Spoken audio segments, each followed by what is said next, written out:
भस्म धारण की महिमा। सूत जी ने कहा, हे ऋषियों, अब मैं तुम्हारे लिए समस्त वस्तुओं को पावन करने वाले भस्म का महात्म्य सुनाता हूँ। भस्म दो प्रकार की होती है, एक महाभस्म और दूसरा स्वल्प भस्म। महाभस्म के भी अनेक भेद हैं। यह तीन प्रकार की होती है, श्रोता, स्मार्त और लौकिक। श्रोता और स्मार्त भस्म केवल ब्राह्मणों के ही उपयोग में आने योग्य है। लौकिक भस्म का उपयोग सभी मनुष्य जन कर सकते हैं। ब्राह्मणों को वैदिक मंत्रों का जाप करते हुए भस्म धारण करनी चाहिए तथा अन्य मनुष्य बिना मंत्रों के भस्म धारण कर सकते हैं। उपलों से सिद्ध की हुई भस्म आग्नेय भस्म कहलाती है। यह त्रिपुंड का द्रव्य है। अन्य यज्ञ से प्रकट हुई भस्म भी त्रिपुंड धारण के काम आती है। जबाली उपनिषद के अनुसार अग्नि इत्यादि मंत्रों द्वारा 7 बार जल में भिगोकर शरीर में भस्म लगाएं।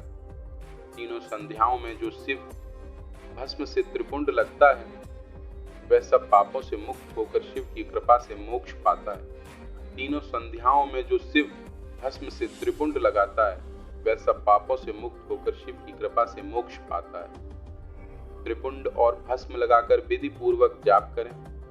भगवान शिव और विष्णु ने भी त्रिपुंड धारण किया है। अन्य देवियों सहित भगवती उमा और देवी लक्ष्मी ने इनकी प्रशंसा की। ब्राह्मणों, क्षत्रियों, वैश्यों, शूद्रों, वर्ण संकरों तथा जाति भ्रष्ट पुरुषों ने भी उद्धूलन एवं त्रिपुंड रूप में भस्म धारण किए।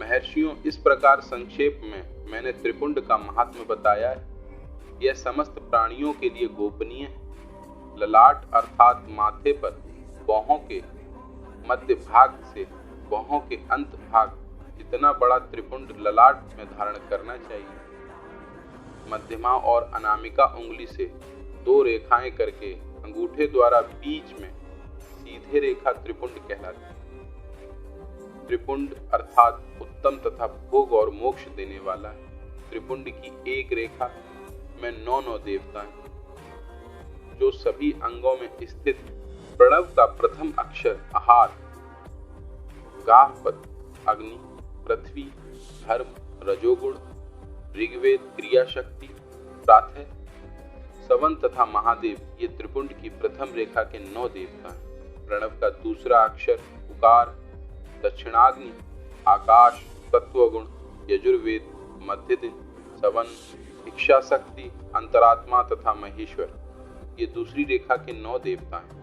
प्रणव का तीसरा अक्षर मकार, आहवनीय, अग्नि, परमात्मा, तमोगुण, क्षुलोक, ज्ञान शक्ति, सामवेद, तृतीय, सवन तथा शिव ये तीसरी रेखा के 9 देवता हैं। प्रतिदिन स्नान से शुद्ध होकर भक्ति भाव से त्रिपुंड में स्थित देवताओं को नमस्कार कर त्रिपुंड धारण करें तो भोग और मोक्ष दोनों की प्राप्ति होगी। भस्म को 32, 16, 8 अथवा 5 स्थानों में धारण करें। सिर, माथा, दोनों कान, दोनों आंखें, नाक के दोनों नथुने, दोनों हाथ, मुंह, कंठ, दोनों कोहनी, दोनों भुजदंड, हृदय, दोनों बगल, नाभि, दोनों अंडकोश, दोनों अरु, दोनों घुटनों, दोनों पिंडली, दोनों जांघों और पांव आदि 32 अंगों में क्रमशः अग्नि, वायु, पृथ्वी, देश, 10 दिशाएं, 10 दिक्पाल, 8 वसुंधरा, ध्रुव, सोम, आम, अनिल,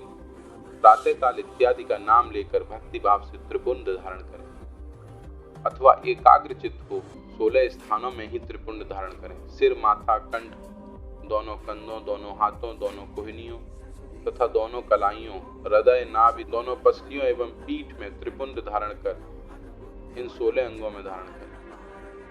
तब अश्विनी कुमार शिव शक्ति, रुद्र, ईश, नारद और वामा आदि 9 शक्तियों का पूजन करके उन्हें त्रिपुंड में धारण करें। सिर, बालों, दोनों कान, मुंह, दोनों हाथ, हृदय, नाभि, उरुयुगल, दोनों पिंडली एवं दोनों पांवों इन 16 अंगों में क्रम से शिव, चंद्रमा, रुद्र, ब्रह्मा, गणेश, लक्ष्मी, विष्णु, शिव, प्रजापति, नाग, दोनों नाग, कन्या, ऋषि कन्या, समुद्र, तीर्थ इत्यादि के नाम स्मरण करके त्रिपुंड भस्म धारण करें। माथा, दोनों कान, दोनों कंधे, छाती, नाभि एवं गुह अंग आदि 8 अंगों में सप्तऋषि ब्राह्मणों का नाम लेकर भस्म धारण करें अथवा मस्तक, दोनों भुजाएं, हृदय और नाभि, इन 5 स्थानों को भस्म धारण करने के योग्य बताया गया। देश तथा काल को ध्यान में रखकर भस्म को अभिमंत्रित करना चाहिए तथा भस्म को जल में मिलाना चाहिए।